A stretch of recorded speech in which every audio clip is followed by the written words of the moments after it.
Palm natin, ditong apex dito sa may shoulder natin. Tuloy nyo lang. Then, takpan. Itong dulo, cross natin. Then, tak natin. Maglagay po tayo ng space sa loob po, no? Kasi po para hindi siya dumikit at hindi masakit. Kasi po burn po yun, burn is not. Dapat hindi po at nakakahinga siya sa loob. Gets mo ba? Gets? O, isa pa po, isa pa po.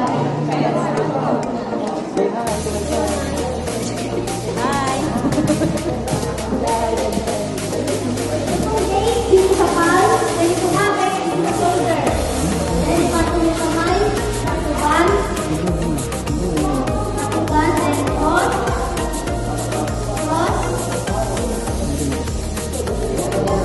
Then, yung exit, cross lang dito natin. Cross sa lumikit. Then, itali na po natin siya.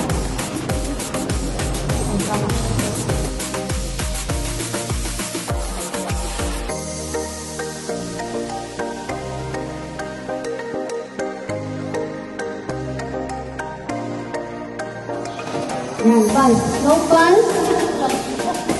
No. Check the rise and falling of the chest.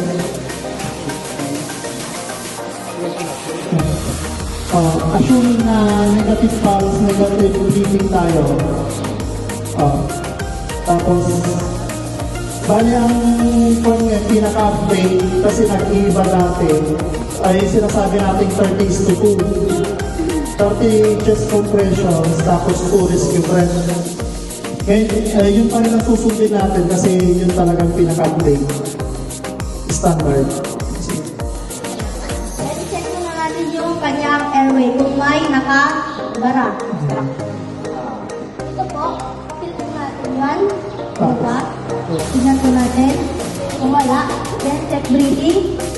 1,001, 1,002, 1,003, 1,004, 1,005, 1,006, 1,007, 1,008, 1,009, 1,010. Negative po. Negative breathing, negative pulse. Then, let's do the CPR. Ito pong ating show hand. 1,